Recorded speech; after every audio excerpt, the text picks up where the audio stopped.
Hi, I'm Tacey Melvin, and I am a marriage and family studies major at BYU, Idaho. I had the opportunity to sit down with Kendra Humphrey this week and visit with her about her position as a work-life specialist for the Airmen and Family Readiness Center at Schriever Air Force Base here in Colorado Springs, Colorado. Most military bases, whether they are Army, Air Force, Navy, or Marine Corps, have similar offices where they provide similar services and would have similar specialists. So even though this one office is small and only has 8 to 10 people, it's actually quite a large field. Work-life specialists have a lot of independence in their day. They schedule a lot of their own meetings, a lot of their own appointments. There are workshops that they have to attend or have to offer from time to time, but those are actually pretty rare that they don't know about them way in advance, so they're able to plan well for them. Generally speaking, their day starts at 7:30 and they're done at 4:30. And if they need to, they usually have a flex option where they can shift their work day a few hours one way or the other. So they could work 6 to 3 or they could work 9 to 6. As long as they get their hours in that day, then they're allowed to shift them. Um, a lot of the stress that a work-life specialist would have to deal with would come from the customer service element there.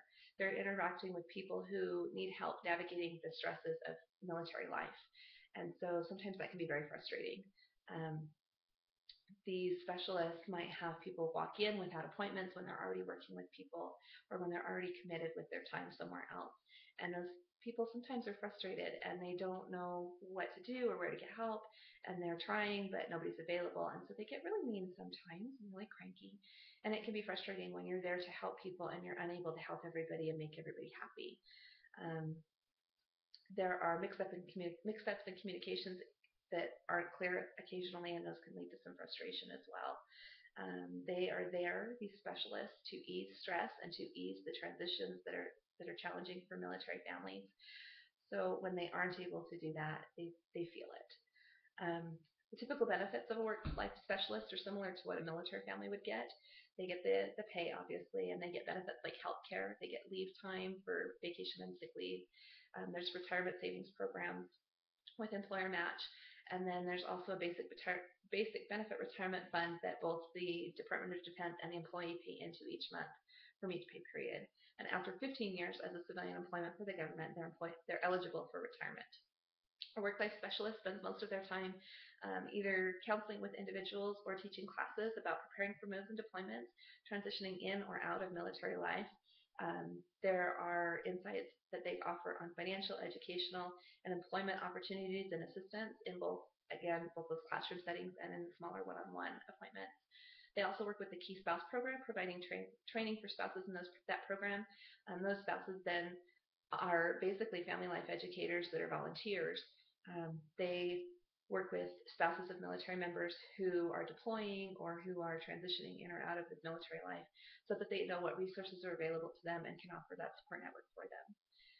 These specialists also try to help walk-in clients around their appointments and their classes that they teach, and there's preparation to do for those. There's calls that come in that they try to field. There's emails that they get that they try and address, and then they've got the occasional, walk-in person that they're trying to fit in between things. They have a lot of variety. They are required to account for their time every day. They have to keep a log of what they do and why it is relevant to their particular responsibilities.